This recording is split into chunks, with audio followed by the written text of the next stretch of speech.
Hey guys, welcome to our YouTube channel Go Top trading.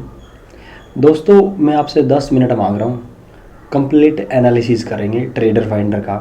एक बार आप लोगों ने ये एनालिसिस देख लिया ना, तो भाई मैं आपको 99% श्योरिटी के साथ ये बता सकता हूँ कि भाई आपको जो ट्रेड लोगे ना, वो ट्रेड सक्सेसफुल रहेगी।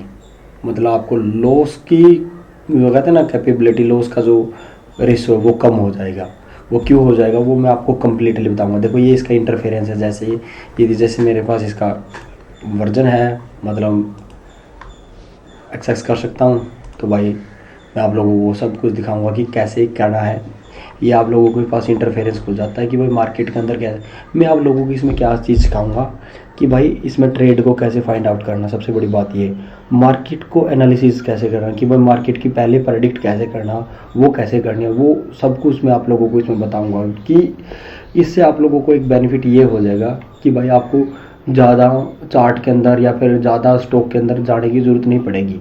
तो बस जस्ट आपको ये करना। हालांकि मैंने इसका 2-3 वीडियो पहले बनाया, जैसे ऑप्शन एपेक्स के पहले एक वीडियो बनाई थी कि भाई ऑप्शंस को कैसे सेलेक्ट करना। वो इसके अंदर जो है बहुत अच्छा है। एक बार मैं इसको क्लिक करके बता देता हूँ, जस्ट फॉर आप लोगों की इन्फॉर्मेशन। जो इस पे आपको ये पता चल जाएगा भाई कौन सा का कितना पॉइंट ज़्यादा चल रहा है, कौन मतलब ज़्यादा सेंटीमेंट के अकॉर्डिंग काम कर रहे हैं। देखिए, जैसे सेल की सेंटीमेंट है, जो कोई भाई पीसीआर यूज़ करता तो उसके अकॉर्डिंग ये अच्छा। हालांकि इसमें ज़्यादा मैं ये इनको यूज़ नहीं करता, क्योंकि सेंटीमेंटल आपको सेक्टर स्कोप से ही पता चल जाता है। लेकिन यदि आप लोग ऑप्शन के एपेक्स को देखते हो तो आप लोगों के लिए है अच्छा है। उसके बाद ये जो मार्केट पल्स पे आप क्लिक करोगे ना, तो आप लोगों को यहाँ पर बहुत से अच्छे स्टॉक मिलेंगे। जैसे हाई पावर स्टॉक है, इसमें आपको कम्प्लीटली मिल जाएगा भाई कौन कौन से स्टॉक में वॉल्यूम ज़्यादा है, मोमेंटम ज़्यादा है। उसके बाद इंट्राडे बूस्ट मिल जाएगा। इंट्राडे बूस्ट में आपको जैसे आपको वैसे ये लाल पैथ लैब है, मैं इसको क्लिक करके यदि जैसे 7% है, अब आप बोलोगे कि यार ये तो 7% ऑलरेडी गिर गया, हमें कैसे पता चला कि हमें एंट्री कहाँ लेनी है। वही मैं बताऊँगा। बस आप एक बार इन स्टॉक का नाम याद रखना कि हाँ भाई ऑप्शन हो गया, नाम लेगा क्या है, लाल पैथ लैब, भारतीय एयरटेल है, ये सीएन फाइनेंस होम है, ठीक है, कैन फाइनेंस होम है, डॉक्टर रेड्डी होगा, सन टीवी होगा।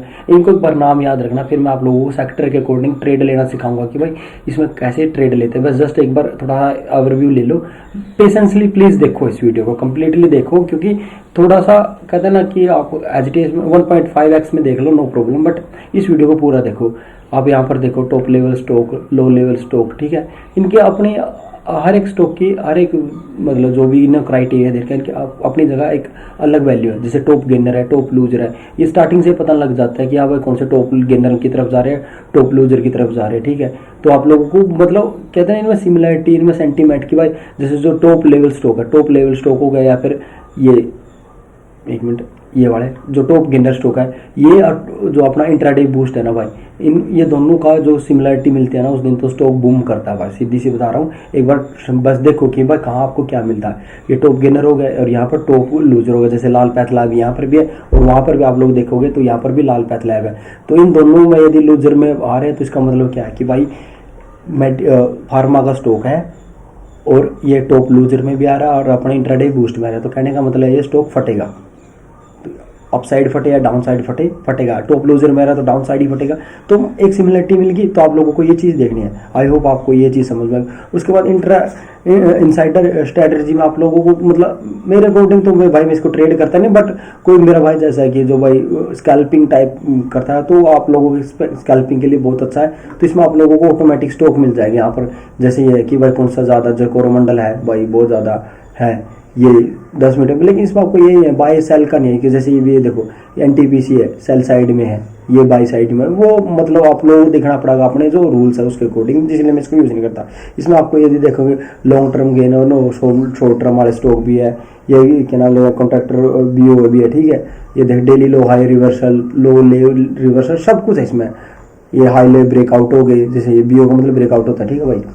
तो ये आपको मिल जाएगा कि भाई आपको लगता है कि मेरे को 3 से 4 दिन के लिए कोई स्टॉक को ट्रेड करना है, तो आप लोगों को इसमें मिल जाएगा। ये 2 डे हाई एंड लो सब कुछ यहाँ पर मिल जाएगा। इसमें ये चीज़ है, मैं इसको ज़्यादा छेड़ता नहीं क्योंकि मैं इसको यूज़ नहीं करता, लेकिन जो भाई यूज़ करता है तो उसके लिए बेनिफिशियल है। लेकिन मेरे जो सबसे बड़ा ये है सेक्टर स्कोप और स्विंग स्पेक्ट्रम में क्या कि जैसे आज लिया 2-3 दिन बाद बेचना, जैसे 10 डे ब्रेकआउट, 15 डे ब्रेकआउट। ही मेरे जैसे टेक महिंद्रा भाई ये इतना गिर चुका है, और ये इसका बीर स्मूथ चल रहा है। तो आपके जो आपका एनालिसिस है उसके अकॉर्डिंग आप लोग इसको बहुत अच्छे से फाइंड आउट, आपको पता चल जाएगा भाई 15 डे ब्रेकआउट के ऊपर आया हुआ है स्टॉक है, तो आप इसमें कोई ना कोई ट्रेड प्लान कर सकते हो। जैसे ये स्टॉक चल रहे हैं तो ये इनका, जैसे टेक महिंद्रा ऑब्वियसली बात है किसका, ऑटो का, ऑटो सेक्टर देखना पड़ेगा, ऑटो सेक्टर नेगेटिव है तो मतलब सेक्टर इसमें सबसे ज़्यादा बड़ा मेन रोल प्ले करता है। लेकिन इनको देखने के लिए आपको सेक्टर स्कोप को समझना बहुत ज़्यादा ज़रूरी है। बस मैं आपको ये चीज़ें इसलिए दिखा रहा हूँ ताकि आप लोगों को आइडिया मिल जाएगी भाई कहाँ चैनल ब्रेकआउट होगा। जैसे यहाँ पर भी लाल पैथ लैब है, ये रिवर्सल प्रडार हो गया, रिवर्सल पर जो मतलब डाउन साइड के लिए जो चल रहा है, ये देखो ये NR7 है, मतलब ये भाई ने अपने फेवरेट बना रखे। वीकली वाच पे जा सकते हो। मैंने ज़्यादातर किस किस को देखा वीकली में, निफ्टी को देखा है, मेटल को देखा, ये वीकली वाच में जो मतलब मैं क्या जो बंदे ज़्यादातर इसको देखते हैं, मतलब मेरे अकॉर्डिंग ये मैं निफ्टी को देखता हूँ। डिलीवरी स्कैनर भाई किसमें ज़्यादा डिलीवरी आई है, किस में मतलब किस बंदों ने ज़्यादा बाइंग की है वो इसमें आ जाता है। हाईएस्ट डिलीवरी किस में मतलब वो थोड़ा बहुत आ जाता है, ठीक है। तो ये सब कुछ इसमें आता है स्विंग स्पेक्ट्रम में। लेकिन जो अपना मेन है सेक्टर स्कोप, इसको भाई समझना बहुत ज़्यादा ज़रूरी है। यदि आप लोगों ने इसको समझ लिया ना तो ये समझ लेना जो आपकी मार्केट पल्स होगी या फिर स्विंग स्पेक्ट्रम हो गया, तो ये दोनों आपको बहुत ज़्यादा हेल्पफुल करें। उसके लिए आप लोगों को क्या करना, आप लोगों को बस ये ग्राफ देखना आना चाहिए बड़ा। ये ऊपर वाले को छोड़ दो, बस में क्या लाल है क्या ग्रीन है सब छोड़ दो, बस आप यहाँ पर आ जाओ। ये देखो यहाँ से देखो, ये सारे जो है ये फ्लक्चुएट होते रहते हैं। देखो निफ्टी 50 में 50 स्टॉक होते हैं, 50 स्टॉक में जितने भी सेक्टर है वो टोटली सेक्टर से बिलोंग करते हैं। आप लोगों को मैंने एक वीडियो बना कर बताई भी है कि भाई कौन से स्टॉक की कितनी वेटेज है, वो सब कुछ इसमें है। मैं सीमेंट पे क्लिक करूँ तो सीमेंट के सारे स्टॉक आ जाएंगे, निफ्टी 50 क्लिक करूँ निफ्टी के सारे स्टॉक आ जाएंगे, रियलिटी पे क्लिक करूँगा रियलिटी के सारे स्टॉक आ जाएंगे, जो हाइयर है लूजर है जो भी है सब कुछ आ जाएगा। अब जैसे मैंने बात करी थी फार्मा सेक्टर की, तो मैं फार्मा सेक्टर को क्लिक करूँगा। जैसे एक बात और याद रखना उसमें, जैसे ये जो जितने सेक्टर है फॉर एग्जांपल जैसे 1 2 3 4 5 6 7 8 9 10 11 12 13 14 15 16 16 सेक्टर है। यहाँ पर इन्होंने जो 16 सेक्टर है, जो मेजर सेक्टर जिसको हम कंसीडर करते हैं, सेक्टर तो बहुत सारे हैं लेकिन बट 16 सेक्टर को इन्होंने मतलब पूरी मार्केट को 16 सेक्टर में डिवाइड करके, लेकिन हम 16 के 16 सेक्टर को हम वॉच नहीं कर सकते, मतलब अपनी वॉच लिस्ट में ऐड नहीं कर सकते, कंटिन्यूसली देख नहीं सकते। तो इसमें भी मैंने क्या किया कि इसमें भी सबसे ज़्यादा जो हाईएस्ट जो निफ्टी 50 के हाईएस्ट सेक्टर वेटेज है ना वो है Nifty IT, fin services, pharma, IT, auto और FMCG। तो कितने हो गए, ऑटो FMCG 2 हो गया, उसके बाद फिन सर्विसेज होगी क्योंकि 35% के आसपास सर्विसेज है, मतलब फिन सर्विसेज के स्टॉक की वेटेज रहती है। तो यदि ये भी पॉजिटिव रहेगा तो मोस्ट प्रोबेबली मार्केट पॉजिटिव रहेगी। तो आप याद रखना, ऑटो को याद रखना, FMCG को याद रखना, फिन सर्विसेज को याद रखना, उसके बाद आप याद रखना IT सेक्टर को, उसके बाद याद रखना फार्मा सेक्टर को। तो ये भी 16 सेक्टर में से हमने कितने सेक्टर कट कर दिए, मतलब ऐड किए, pharma 1, IT 2, fin services 3, FMCG 4 और ऑटो 5। इन 5 सेक्टर को ही आपको मतलब अपने वॉच लिस्ट में ऐड रखना कि भाई 5 लिस्ट स्टॉक को देखना कि भाई ये 5 स्टॉक अपने निफ्टी 50 को डिफाइन करेंगे कि भाई निफ्टी 50 निफ्टी 50 का क्या गेम प्लान रहेगा। अभी जैसे देखो भी ऑटो सेक्टर भी ज़्यादा बुलिश नहीं है ना बीरियस है, ठीक है, पॉजिटिव ही है बस। FMCG को देखो, FMCG भी सेम है। IT सेक्टर को देखो जो इसके नज़दीक रहेगा, जिसकी बार बड़ी रहेगी वो ज़्यादा पॉजिटिव है, यहाँ पर ज़्यादा रहेगा वो नेगेटिव है, ठीक है। आप जैसे रियलिटी है सबसे ज़्यादा नेगेटिव है भाई, सबसे ज़्यादा नेगेटिव, तो रियलिटी और IT एज कम्पेयर इसकी बार कंपेरिजन इन दोनों की बार से ज़्यादा है ना, तो कहने का मतलब मार्केट का जो सेंटीमेंट रहेगा ना वो नेगेटिव रहेगा। तो आप लोग के सामने है ये, आप इसको डेली बेसिस पे भी देख लो, मैं शॉर्ट वीडियो भी डाल के आप लोगों को समझाता हूँ कि भाई ये चीज़ एक बार देखो, उससे आप लोगों को पता चल जाएगा कि भाई निफ्टी 50 की मूवमेंट है, जो भाई इनमें ट्रेड करता है कि भाई मेरे को क्या करना चाहिए। आप बस IT सेक्टर को, मेटल IT सेक्टर को, फार्मा सेक्टर को, फिन सर्विसेज को, ऑटो को, FMCG को, बस इनको ट्रैक करो तो आप लोगों को इसमें बहुत ज़्यादा आसानी होगी कि भाई मेरे को मार्केट के अंदर क्या करना है, ठीक है। अब जैसे मैंने बात करी थी फार्मा सेक्टर की, फार्मा सेक्टर पर एक बार मैं क्लिक करूँगा तो जैसे है तो सीधा वो फार्मा सेक्टर का इंटरफेरेंस का आता है, हालांकि 4 आ रहा है तो उसमें जैसे ये फार्मा सेक्टर मेरे पास ही आ गया। अभी हमने इंट्राडे बूस्ट में क्या था, लोअर स्लैब देखा था, और लोअर स्लैब इसमें क्या 2.5% नेगेटिव है, हालांकि वो चल रिफ्रेश नहीं हुआ था। तो अभी फार्मा सेक्टर में जो नेगेटिव है खड़ा गया है फार्मा सेक्टर, यहीं से क्लिक करना पड़ेगा दोबारा, फिर ये देखो फार्मा सेक्टर पर क्लिक किया तो फार्मा सेक्टर अपने पास आया। अभी जैसे इसने दिखाया डॉक्टर रेड्डी, IPC लैब, ये टोरेंट फार्मा। तो अब इनमें आप देखो कि देखो ये रिस्क फैक्टर क्या, कि रिस्क फैक्टर की मतलब आर फैक्टर का मतलब यही होता है कि दोस्तों कि भाई आप लोगों को देखिए इसमें कम ज़्यादा जो करना, परसेंटेज वाइज जो कम ज़्यादा करने के बाद किसकी परसेंटेज ज़्यादा, वो सब कुछ आप लोगों को यहाँ से पता है। प्रीवियस क्लोज, प्रीवियस ओपनिंग, जो आपको जो देखना वो देख सकते हैं। मैं तो इस पर एक क्लिक करके रखता हूँ, जो हाईएस्ट लूजर है उनको यदि मार्केट का व्यू, जैसे फॉर एग्जाम्पल सबसे पहले मैं क्या देखता हूँ, इन चारों सेक्टर को देखता हूँ कि भाई IT सेक्टर कहाँ पर है, ये सेक्टर कहाँ पर। उसके बाद मैं देखता हूँ, जैसे मान के चल फार्मा सेक्टर मैंने पकड़ लिया, फार्मा सेक्टर पर मैंने क्लिक किया, फार्मा सेक्टर पर जाते ही मैं इस पर क्लिक करता हूँ, तो इससे मेरे को ये क्या पता चला है सबसे ज़्यादा लूजर कौन सा है, मतलब सबसे ज़्यादा नेगेटिव साइड क्या है। मेरे को निफ्टी 50 की मूवमेंट का पता चलेगा कि वह बियरिश है, तो मैं बियरिश स्टॉक की तरफ जाऊँगा, मैं बुलिश स्टॉक की तरफ नहीं जाऊँ। मैं इस मतलब मेटल मीडिया सेक्टर को छेड़ूंगा भी नहीं, ऑटो सेक्टर को छेड़ूंगा भी नहीं, FMG सेक्टर को छेड़ूंगा भी नहीं, क्योंकि मेरे को ये पता चल गया कि भाई निफ्टी 50 का सेंटीमेंट नेगेटिव साइड है। तो मैं नेगेटिव साइड वाले स्टॉक को इनकेस यदि मैं 10-20% गलत भी है ना, तो सेंटीमेंट के अकॉर्डिंग हमको प्रॉफिट मिल जाएगा, हमारी वो लॉस लेने की प्रोबेबिलिटी कम हो जाएगी। जैसे यहाँ से क्या हुआ, ये 3% डाउन है, तो मैं इसके ऊपर क्लिक करूँगा, इसके ऊपर क्लिक करने के बाद मेरे सामने स्टॉक खुल जाएगा। देखो इसमें आपको बस कुछ नहीं करना, बहुत से 5 मिनट का चार्ट है, इसको आप 10 मिनट या 15 मिनट के टाइम फ्रेम पे लेके आ जाना बस। और हालांकि मैंने इसकी एक वीडियो बना रखी है आपको, और इसमें और कुछ नहीं करना, 2 इंडिकेटर है वो लगाने। इंडिकेटर भी क्या है, वो भाई EMA ही है, ठीक है, मूविंग एवरेज सिंपल। एक बार इसको मैं इसकी वैल्यू बढ़ा देता हूँ, इसको 20 करना है, इसको 20 कर देना। एक ही स्टॉक पे बताऊँगा, इसको क्लोज ही रहने दे, और चार्ट ठीक है बस 20 कर दिया, स्मूथिंग लेंथ 14 ठीक है, 9 भी कर सकते हो आप इसको, ठीक है। इसको आपको क्लिक करना है, विजिबिलिटी में इसका कलर ठीक है ये, तो विजिबिलिटी में इसका कलर को थोड़ा वाइट कर देते हैं और हल्का सा मोटा कर देते हैं, ठीक है। तो ये अपना हो गया 20 MA। अब उसके बाद आपको क्या करना है, आपको सर्च करना है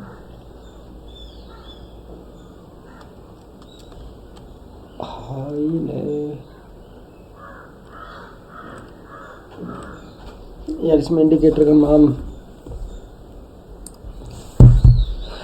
वॉल्यूम वेटेड एवरेज प्राइस, ये आ गया वॉल्यूम वेटेड एवरेज प्राइस। आप इस पर क्लिक करोगे तो आपका यहाँ पर ये लग जाएगा, जैसे ये लग गया तो ये average price,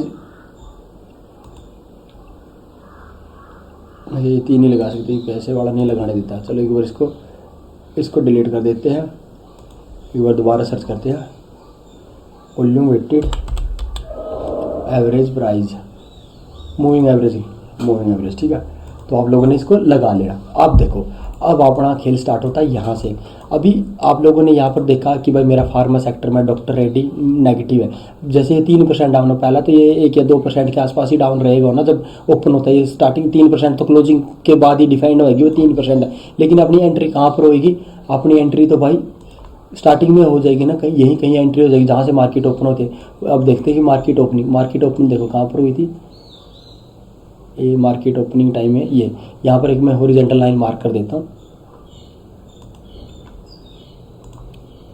horizontal line mark कर देता हूँ, ये देखो, अरे यार हो गया, ये 9:15 ये मैंने हॉरिजॉन्टल लाइन मार्क कर दी इसके जो मार्केट ओपनिंग। अभी देखो फॉर एग्जांपल आपके पास कैसा चार्ट रहेगा, ऐसा ये वाला चार्ट रहेगा, ये वाली कैंडल आप लोगों को दिखेगी कम ज़्यादा होती रहेगी। यदि मैं इसमें 5 मिनट पर क्लिक करूँ तो आपको 5 मिनट में ये सब कुछ दिखेगा, ये वाला ऐसे, ये कि यहाँ ये कम ज़्यादा हो रही है। 10 मिनट की कैंडल, 15 मिनट की कैंडल थी तो आपको ये 3 कैंडल क्लोजिंग के बाद दिख जाएगी कि भाई मार्केट का ये व्यू। तो अभी देखो यहाँ से मार्केट का व्यू क्लियर कैसे हो जाएगा। देखो जब पहली कैंडल ओपन होती है तो हमको ट्रेड लेनी, दूसरी कैंडल ओपन होती है नहीं ट्रेड लेनी, तीसरी कैंडल के बाद हम अलर्ट हो जाएंगे कि हाँ कि भाई मार्केट ने हमको नेगेटिव दिखाया था और नेगेटिव ही अभी शो कर रहा है, क्योंकि निफ्टी 50 जो फादर होता है वो भी नेगेटिव है, फार्मा सेक्टर भी नेगेटिव शो कर रहा है। तो हमारी ट्रेड का यहाँ से अपने को इनिशिएशन मिल जाएगा कि हाँ भाई हम इस ट्रेड में एंट्री कर सकते हैं। अब आपको एंट्री कहाँ करनी है, अभी मैं आप लोगों को दिखा देता हूँ एंट्री आप लोगों को कहाँ करनी है, ठीक है। इन सारी चैट डिलीट कर दे भाई, 10 मिनट दे दिया ना तो आप लोगों को पता चल जाएगा कि भाई हमारे को क्या करना। अभी आपको एंट्री कहाँ करनी है, 15 मिनट के टाइम फ्रेम पे आप लोगों को दिखा कि भाई ये कैंडल ऐसी बनी है। 15 मिनट के कैंडल के बाद आपको कुछ नहीं करना, 5 मिनट के टाइम फ्रेम पे आ जाना और 5 मिनट के टाइम फ्रेम पे आने के बाद जस्ट आपको उसकी क्लोजिंग पे एक रेड लाइन, मतलब कोई भी लाइन मार्क कर देनी, ऐसे लाइन मार्क कर देना कि हाँ भाई ठीक है, ये लाइन मार्क कर दी कि ये इसकी क्लोजिंग है और ये इसका मतलब ओपनिंग है, ठीक है। अभी आपको देखना कि अपना जो वी वैप है वो क्या काम कर रहा है और जो 20 MA क्या कर रहा है। यदि वी वैप और 20 MA पास पास में चल रहे हैं तो आप 20 MA के आसपास की एंट्री बना सकते हो। जैसे फॉर एग्जांपल यहाँ पर 20 MA पर आया और इसने एंट्री का हमको दिया, एंट्री के बाद देखो कितनी अच्छी शार्प मूव थी। आप इसको इंजॉय कर सकते हो भाई, कुछ नहीं करना। एक स्टॉक नहीं, मैं फार्मा के सारे स्टॉक में दिखाऊंगा। तो देखो आप लोगों को ने ये चीज़ समझ में आ गई कि भाई ऐसे करना, ठीक है। आपने यहाँ पर एंट्री ली, एंट्री लेते ही आपका स्टॉप लॉस, ये हाई वाला स्टॉप लॉस रहेगा। जैसे ये वाला आपकी एंट्री रहेगी और ये वाला आपका स्टॉप लॉस, ये वाला आपका स्टॉप लॉस रहेगा भाई, ठीक है। ये स्टॉप लॉस रहेगा। स्टॉप लॉस जरूर लगा के रखना भाई। मेरे को एक बार लॉस हुआ था, दूसरे 2 दिन पहले की बात है, लगातार बैक टू बैक 2 लॉस हुए थे। हालांकि स्टॉप लॉस लगा रखा था, लेकिन फिर भी मेजर लॉस से बचने के लिए हमको स्टॉप लॉस लगाना पड़ता है भाई, ठीक है। तो ये अपना यहाँ पर अपनी एंट्री यहाँ लगा लो आप। यहाँ पर आप लोगों ने एंट्री ली, यहाँ पर एंट्री ली, एक टाइम के लिए तो आप लोगों को कैसे दिखेगा। लेकिन अपना पॉइंट क्या रहता है, जो भाई आकाश भाई यूज़ करता है ना, वो सेम ऐसा ही पैटर्न यूज़ करता है, तो वो ऐसे इस चीज़ को फाइंड आउट करता है। अभी बात करते हैं दूसरे स्टॉक की। जैसे फॉर एग्जांपल ये दूसरा स्टॉक क्या अपना ओरो फार्मा। अब ओरो फार्मा पे आ जाते हैं भाई। अब इसकी सेटिंग फिर दोबारा मेरे को ओरो फार्मा की करनी पड़ेगी, क्योंकि इसमें ये सेव नहीं होता यार, ये सबसे बड़ी बात है। ओरो फार्मा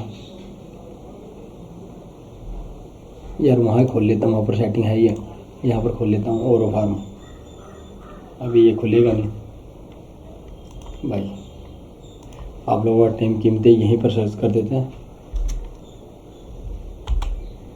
ओरो फार्मा, ठीक है। इस पर क्लिक किया, देखो अब वही सेम आपको 15 मिनट के टाइम फ्रेम पे आ जाना। 15 मिनट पर रखना है, 5 मिनट पर कोई दिक्कत को नहीं।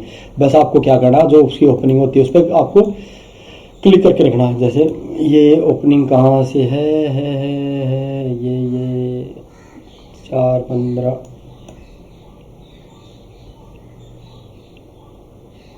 ये 19 तारीख की है, तो 25 तारीख की 29 ये है इसकी ओपनिंग, ठीक है। अभी देखो, अभी मार्केट ओपन हुई, 5 मिनट का टाइम फ्रेम पे लगा लेते हैं। देखो ये देखो 5 मिनट का टाइम फ्रेम। अब निफ्टी 50 का सेंटीमेंट क्या था, नेगेटिव, ठीक है। फार्मा सेक्टर का सेंटीमेंट क्या था, नेगेटिव। तो आप जो ट्रेड प्लेस करोगे वो भी ट्रेड क्या करोगे, नेगेटिव। ये तो कॉमन है भाई, ये इस चीज़ में तो कोई आप चेंज नहीं कर सकते। अब आ जाते हैं इसमें ट्रेड प्लेस करने का टाइम कि भाई इसमें ट्रेड लेंगे या नहीं लेंगे। अब देखो मार्केट ओपन हुई, मार्केट ओपन के बाद में मार्केट कंटिन्यूसली ऊपर चल रही है, तो अभी हमें क्या वेट करना, वही सेम 3 कैंडल 5 मिनट की वेट लगाना है। उस पर एक बार मार्किंग कर देना कि भाई इसका ये लो हो गया और 5 मिनट की कैंडल का इसका ये 5 मिनट की कैंडल ये हो गया इसका हाई, ठीक है। अब देखो मार्केट इसके ऊपर जा रही है, तो अपनी ट्रेड क्या थी, अपनी ट्रेड थी नेगेटिव। यहाँ पर यदि आपको लगता है कि भाई मेरी ट्रेड तो नेगेटिव है, लेकिन ट्रेड क्या कि 5 मिनट की क्लोजिंग के बाद देखो यहाँ पर ट्रेड प्लेस करोगे तो नई एंट्री बनेगी। मार्केट तो कंटिन्यूसली पॉजिटिव जा रही है। हमको क्या चाहिए, जो ये अपना EMA है, अपना वी वैप है, उसका जो ये है ना, ये फेज ये तो अपसाइड की तरफ जा रहा है, तो इसमें अपनी ये अपसाइड की ट्रेड नहीं बन सकती ना। जब तक ये डाउन साइड नहीं आएगा तब तक हम इसमें ट्रेड प्लेस नहीं। अभी इसके ऊपर इसने चला गया तो यहाँ पर हम इसमें कोई ट्रेड प्लेस नहीं करेंगे। यहाँ से लेकर यहाँ तक का कोई भी ट्रेड नहीं है इसके अंदर। अब बात करते हैं कि भाई इसमें ट्रेड कब प्लेस करने। अब जैसे मार्केट यहाँ से डाउन आ गई, अब डाउन आने के बाद देखो इसका जो व्यू है ये भी अप साइड में, अब ऊपर की तरफ ही है ना, तो नहीं ऊपर की तरफ है भाई, तो भाई ट्रेड नहीं प्लेस करेंगे।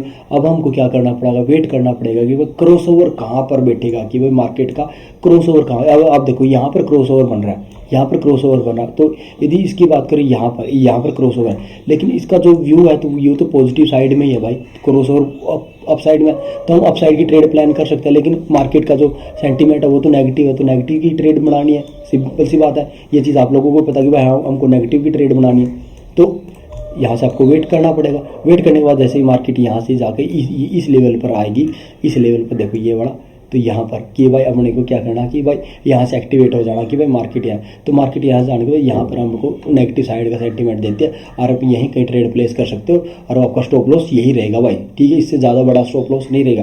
ये देखो ये दो बनाने का मोटिव बस ये है अपना स्टॉप लॉस और टारगेट को इंडिकेट करना। अभी देखो यहाँ पर आपका स्टॉप लॉस रहेगा, देख लो आपकी एंट्री लेते देखो ये इधर रहेगा, तो ये सेंटीमेंट बहुत अच्छा काम करता है भाई। यदि आप लोग इसको अप्लाई करोगे तो आपको बहुत अच्छा रिजल्ट देगा। बाकी आपकी मर्जी है, आप और स्टॉक को भी दे सकते हो। यदि दूसरा स्टॉक पर सन फार्मा ले, सन फार्मा पे क्लिक कर देता हूँ, सन फार्मा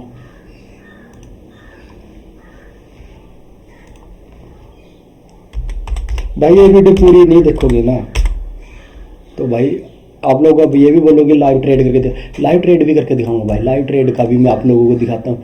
अभी सबसे पहले आपको हॉरिजॉन्टल लाइन मार्क करनी है। हॉरिजॉन्टल लाइन में आपको पहली ओपनिंग कहाँ 9:15 ये अपनी पहली है।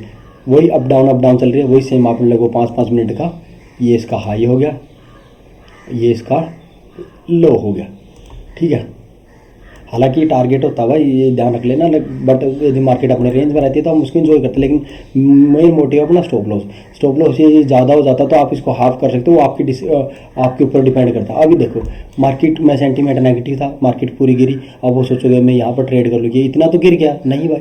अब आपको वेट करना पड़ेगा इसके आसपास आने के लिए भाई। 20 में क्रॉस ओवर यहाँ पर बन रहा है तो क्रॉस ओवर यहाँ पर बन रहा है तो आपको बस जस्ट वेट करना कि भाई मेरी इसके आसपास आ जाए और इसका हाई का कोई भी आप स्टॉप लॉस बना सकते हो। फॉर एग्जाम्पल मेरी यहाँ पर एंट्री बनेगी और मेरा स्टॉप लॉस बस यही गई रहेगा, बस इससे ज़्यादा मैं बड़ा स्टॉप लॉस नहीं खींचूंगा। उसके बाद देखो भाई मार्केट ने एक वन वे रैली अपने को दी क्योंकि सेंटीमेंट नेगेटिव है। फैक्टर स्कोप को मैं इसलिए यूज़ करता हूँ क्योंकि भाई इससे हमको ये आइडेंटिफाई हो जाता है कि भाई मार्केट के अंदर क्या चल रहा है क्या नहीं चल रहा। बहुत अच्छी ट्रेड आती है, बहुत मस्त रिटर्न देते हैं भाई साहब। मैं इसका लाइव ट्रेड भी आप लोगों को करके दिखा सकता हूँ बट कुछ काम के कारण भाई मैं इसको लाइव ट्रेड आप लोगों को दिखा नहीं पाता, लेकिन मैं लाइव स्क्रीनशॉट सब कुछ पोस्ट करता हूँ। ट्रेड जो मैं अपने ग्रुप में डालता हूँ वो सब कुछ इसमें देता हूँ भाई, ठीक है। तो मेरे भाइयों प्लीज़ इस वीडियो को पूरा देखना और मैं बता रहा हूँ ना, सबको रिजल्ट ना मिले ना तो आप मेरे को मैसेज करना भाई मेरे को रिजल्ट नहीं मिल रहा, ठीक है। क्योंकि मैं कॉल देता हूँ ना, वही मैं कॉल लेता हूँ। और आप मेरे ग्रुप में टेलीग्राम चैनल में आकर देख सकते हो कि भाई मैं सेम ट्रेड प्लेस करते हैं, जो भी प्रॉफिट लॉस रहता है वो सब कुछ बताता हूँ। बस स्टॉप लॉस हिट होता है तो मैं स्टॉप लॉस बताता हूँ कि भाई स्टॉप लॉस हिट हो गया। टारगेट हिट होता है तो टारगेट हिट बताता हूँ और वो सब कुछ लाइव रहता है। जो भाई ट्रेड लेता है उसको पता है, जो भाई मेरे को वापस स्क्रीनशॉट भेजते हैं उनको पता है भाई, ठीक है। तो आई होप आपको ये चीज़ पसंद समझ में आई होगी। समझ में आए तो प्लीज़ वीडियो को शेयर और सब्सक्राइब जरूर करना मेरे भाई। थैंक यू मेरे भाई, मिलते हैं नेक्स्ट वीडियो में। तब तक के लिए बाय बाय, टेक केयर।